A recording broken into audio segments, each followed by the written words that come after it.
আসসালামু আলাইকুম রাহমাতুল্লাহ। সাস্টে তুমি কিছু কোয়েশ্চেন পরীক্ষার হলে যেই কমন পাবা। সো আমি সেখান থেকে বিগত বছরের প্রশ্নগুলি অ্যানালাইসিস করে কয়েকটা প্রবলেম নিছি যেগুলো তুমি এইবার পরীক্ষার হলে পাওয়ার সম্ভাবনা অনেক বেশি। সো কিভাবে শর্টকাট ইউজ করে দ্রুত সলভ করে ফেলা যায় এবং পরীক্ষার হলে যেহেতু একটা প্রেশারের মধ্যে থাকতে হয়, সো ফর্মুলাগুলো যদি তুমি একটু জানো, শর্টকাট গুলো যদি একটু অ্যাপ্লাই করতে পারো, তাহলে তুমি সবার থেকে এগিয়ে থাকবা। সো চলো আমরা প্রবলেম সলভিং এ চলে যাই। তো এই প্রবলেমটা আসছে ফার্স্টে 19-20-এ। সো দেখো একটু খেয়াল করে কি বলছে। 0.1% সোডিয়াম হাইড্রোক্সাইড দ্রবণের পিএইচ কত? তাহলে দেখো আমাদেরকে পিএইচ বের করতে বলছে। তো এখানে কয়েকটা জিনিস বোঝার আছে। দেখো 0.1% বলছে এবং এটা কিন্তু দেওয়া আছে কি সোডিয়াম হাইড্রোক্সাইড। এটা কি ক্ষার নাকি অ্যাসিড? অবশ্যই এটা ক্ষার নাকি? তো ক্ষারের ক্ষেত্রে পিএইচ হয় নাকি পিওএইচ হয়? অবশ্যই পিওএইচ হয়। সো এখানে টুইস্ট আছে প্রবলেম, যেহেতু সাস্টে আসছে ভাই। তো প্রথম কথা হচ্ছে আমরা ফর্মুলাটা একটু লিখি, মানে পিএইচ এর যেটা আজন্ম জানা, যে ফর্মুলাটা pH equals to minus log H plus ঘনত্ব।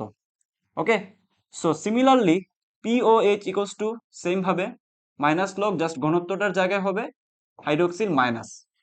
এটুক তো আমরা সবাই বুঝছি, অবশ্যই বুঝছি। এইবার একটু খেয়াল করো, আমরা যখনই দেখবো পার্সেন্টেজ দেওয়া আছে কোথাও, যখনই দেখবো কোথাও পার্সেন্টেজ দেওয়া আছে, ঠিক তখনই আমরা একটা একটা শর্টকাট অ্যাপ্লাই করবো। শর্টকাটটা কি বলো?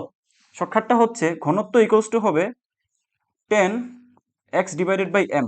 ঠিক আছে, আণবিক ভর তো বা পারমাণবিক ভর। একটু খেয়াল করো, যেহেতু এখানে তোমার যৌগ দেওয়া থাকবে, সো অবশ্যই এটা আণবিক ভর হবে। তো 10 x/m, তাহলে এই জায়গাটাতে এক্স এর মান হচ্ছে যে পার্সেন্টেজটা দেওয়া থাকবে, যে পার্সেন্টেজটা দেওয়া থাকবে। তাহলে আমি যদি একটু বসাই এই জায়গাটাতে 10 এক্স, না তো এক্স হচ্ছে 0.1/m। এম মানে কত? এখানে আণবিক ভর, সোডিয়াম হাইড্রোক্সাইডের আণবিক ভর কত? 40। তাহলে এখান থেকে আমরা পাবো মূলত 1/40। ওকে, সো এটার অ্যাকচুয়ালি কি হয়, এটার পিএইচ হয় নাকি পিওএইচ হবে? কারণ এটা তো কিসের ঘনমাত্রা বাইর করছি আমরা? এটা হচ্ছে মূলত হাইড্রোক্সিলের ঘনমাত্রা। তো আমরা ইউজ করব ওইটা। তাহলে আমরা এখান থেকে পিওএইচ বের করে ফেলতে পারি।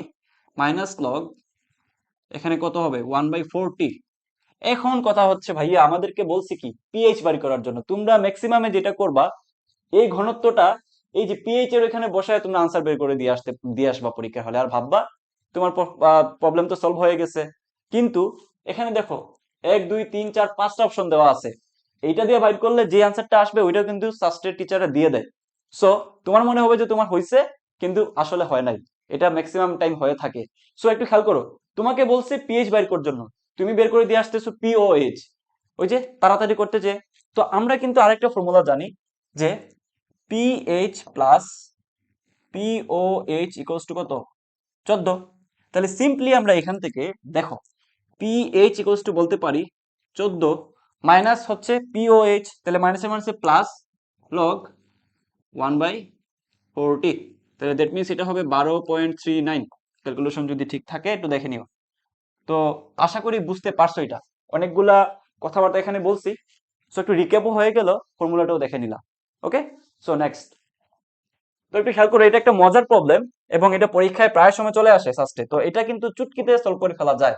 যেমন আমি এটা আনসার তোমাদেরকে বলে দিতে পারি, 4 × 1600 সমান হচ্ছে 6400। তো তোমরা নিশ্চয়ই এখন মাথা চুলকাইতেছো যে কিভাবে করলেন ভাইয়া। তো চলো আমি তোমাদেরকে শিখাই দিই। যেহেতু কষ্ট করে তোমাদেরকে এগুলো শেখাচ্ছে, একটু শেয়ার করে দিও। ভালো কাজ করো, তোমার অন্যান্য ফ্রেন্ডরা দেখলে তোমারই নেকি হবে, তোমারই ফায়দা হবে।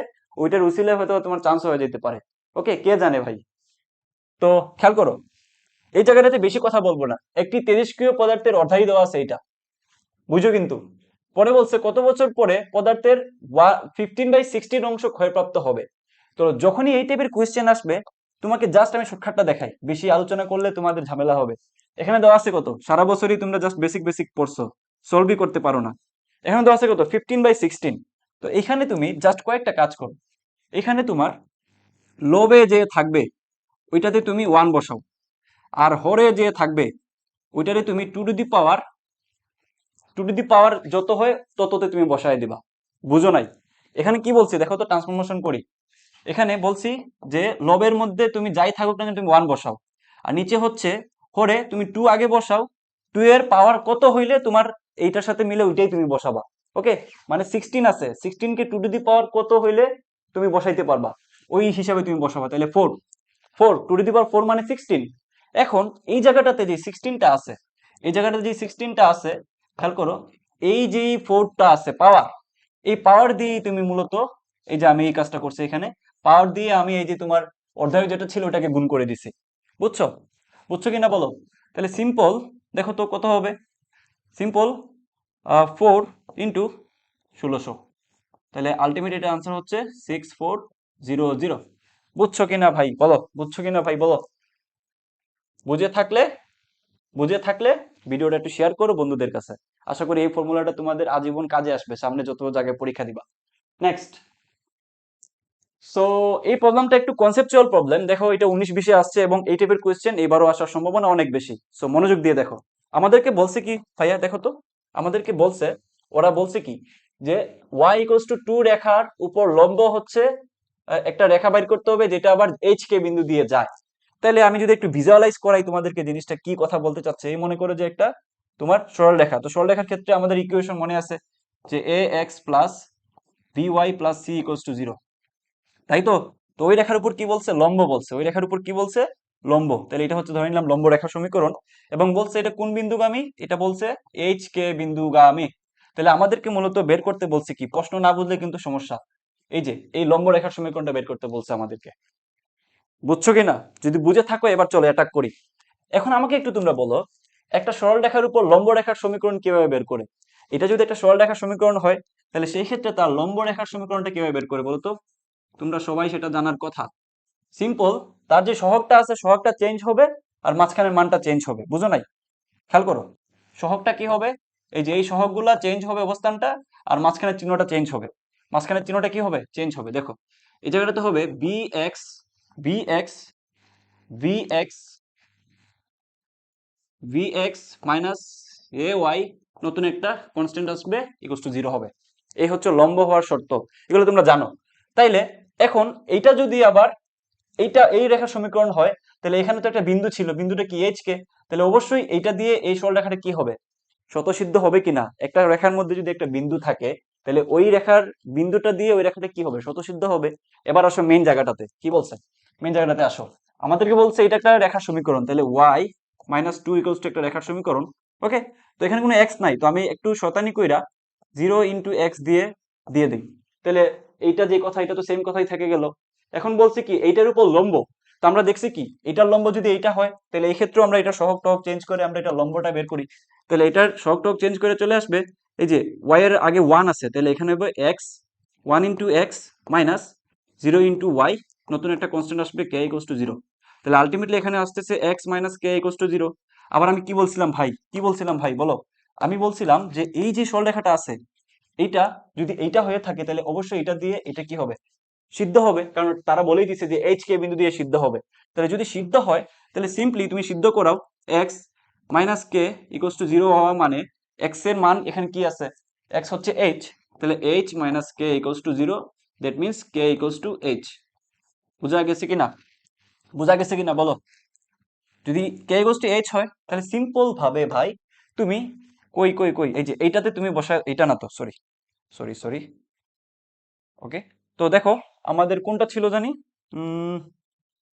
এক্স মাইনাস কে, y-2, কে এর জায়গায় কোন, এই যে যেটা, তাহলে এক্স মাইনাস কে যেহেতু 0 ছিল, তাহলে এক্স মাইনাস কত, কে এর মানটা পাইছি এইচ, মানে এক্স মাইনাস এইচ = 0।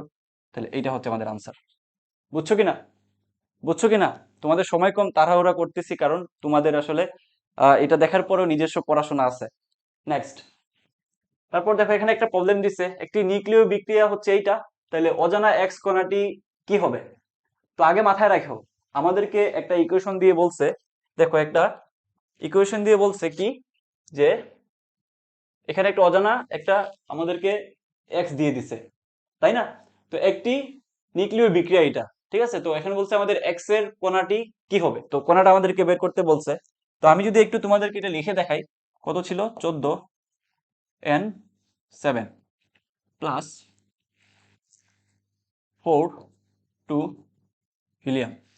তো সিম্পল ভাবে এটা কি করছে, এটা ফর্ম হয়েছে কিসে, 17 8 প্লাস এটা হচ্ছে আমাদের একটা অজানা কণা হচ্ছে এক্স, তো তোমরা জানো যে এই পার্ট আর এই পার্টটা অলওয়েজ কি হবে, সমতার মধ্যে থাকবে। সমতার মধ্যে থাকলে এখানে আমরা কি করবো একটু খেয়াল করো, সমতার মধ্যে থাকলে এখানে এই যে এই অংশটুকুকে আমরা আগে মিলাবো।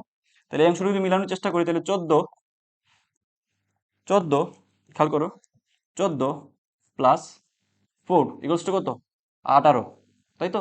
তাহলে এটা যদি 18 হয়, তাহলে এইখানে কিছু একটা আমরা মনে করি, চিন্তা করি যে এখানে কিছু একটা আছে, এখানে কিছু একটা আছে, তাহলে অবশ্যই এটা আর এটার যোগফল কত হওয়া লাগবে, 18 হওয়া লাগবে। তাহলে অবশ্যই 17 প্লাস মনে করলাম যে এক্স ইকুয়ালস টু কত হওয়া লাগবে, 18, that means x equals to কত, 1। তাহলে এই মানটা কি হয়ে গেল, এই মানটা হয়ে যাবে 1। বোঝা গেছে? সিমিলারলি এখানে কি আছে, 7 + 2 ইকুয়ালস টু কত, 9। তাহলে অবশ্যই এই পার্টটুকুতে তোমার কি হওয়া লাগবে, 9 হওয়া লাগবে। হওয়া লাগবে কিনা বলো? তাইলে এখানে 8 + y equals to 9, that means y equals to কত, 1। তাহলে আলটিমেটলি এটাও কি হয়ে গেল, এটা হয়ে গেল আমাদের 1। তাহলে এখন আমরা তোমাদেরকে কোয়েশ্চেন করব, এটা তোমরা বলবা 1 1 1 এটা কোন কোণের ক্ষেত্রে হয়। দেখো, ভর সংখ্যা 1, পারমাণবিক সংখ্যা 1, এটা কোনটার ক্ষেত্রে হয়? অবশ্যই অবশ্যই কিসের ক্ষেত্রে হয়, প্রোটনের ক্ষেত্রে, প্রোটনের ক্ষেত্রে। বুঝছো কিনা, বুঝছো কিনা? আশা করি বুঝার কথা। এবার তোমরা যদি শেষ মুহূর্তটাতে 2 থেকে 3 দিন অথবা তুমি যদি টানা ক্লাস করতে পারো, আমি বলবো মোটামুটি 2 দিনের ভিতরে তুমি যদি একটা মানে সিলেক্টিভ জায়গার প্রবলেম গুলো সলভ করে যেতে চাও, যেগুলো পরীক্ষায় কমন সাস্টেড, তাহলে আমি তোমাকে সাজেস্ট করবো আমাদের কিছু কম্প্যাক্ট ক্লাস আছে, তো ওইগুলো তুমি দেখে যেতে পারো। এটা সবার জন্য না, আমি বলতেছি আবারও, যারা শেষ মুহূর্তটাতে মোটামুটি প্রিপারেশন ভালো চাচ্ছ যে একটু রিক্যাপ করে যাইতে, যে আচ্ছা ভাই তো এই জিনিসগুলো পড়াইছে, আমি নিজেও করছি, একটু রিক্যাপ করে দেখি যে আমার পড়া এবং ভাইদের পড়ার সাথে মিলে যাচ্ছে কিনা, ফর্মুলাগুলো তাহলে একটু রিক্যাপ হয়ে যাবে। তো পরীক্ষার হলে যদি তুমি সেম জিনিসই পরীক্ষা হলে কমন পাওয়া যাও, তোমার জন্যই তো লাভ। এবং আমি তোমাদেরকে বলবো যে এটা তোমাদের লাইফে একটা বেস্ট ইনভেস্টমেন্ট হইতে পারে, মাত্র 350 টাকা। তুমি না কিনলেও আমার কিছু যায় আসে না, শেষ মুহূর্তটাতে কেউ মানে কিনলে যে কথা, না কিনলে সেম কথা। বাট আমি তোমাকে এইটা আবারও বলতেছি, যেহেতু এখানে অলরেডি প্রায় 2000+ মানুষজন ভর্তি আছে, আমি তোমাদেরকে ফ্রি দিলে তারা এটা আসলে ভালো চোখে নিবে না। সো আমি তোমাদের জন্য একদম কম ফি রেখে দিছি, মাত্র 350 টাকা। যারা ভর্তি হইতে চাচ্ছ তারা দ্রুত দ্রুত তোমরা আমাদের ডিসক্রিপশন এবং কমেন্ট বক্স চেক করে ভর্তি হয়ে যাও। এবং এখানে তুমি 1 ঘন্টা করে আশেপাশে, 1 ঘন্টার আশেপাশে ক্লাস পাবা প্রত্যেকটার ক্ষেত্রে। তো তোমার শেষ করতে বেশি একটা সময় লাগবে না, মোটামুটি 10 বছরের কোয়েশ্চেন সলভ পাবা, এবং মোটামুটি 3 থেকে 4 দিনের ভিতরে তোমার শেষ হবে। 4 দিন লাগবে না, 3 দিন অথবা 2 দিনে তুমি শেষ করে ফেলতে পারবে। ওকে, সো দেখা হচ্ছে অন্য কোনো ভিডিওতে। যদি আরো ভিডিও লাগে আমাকে কমেন্ট করে জানাও। আল্লাহ।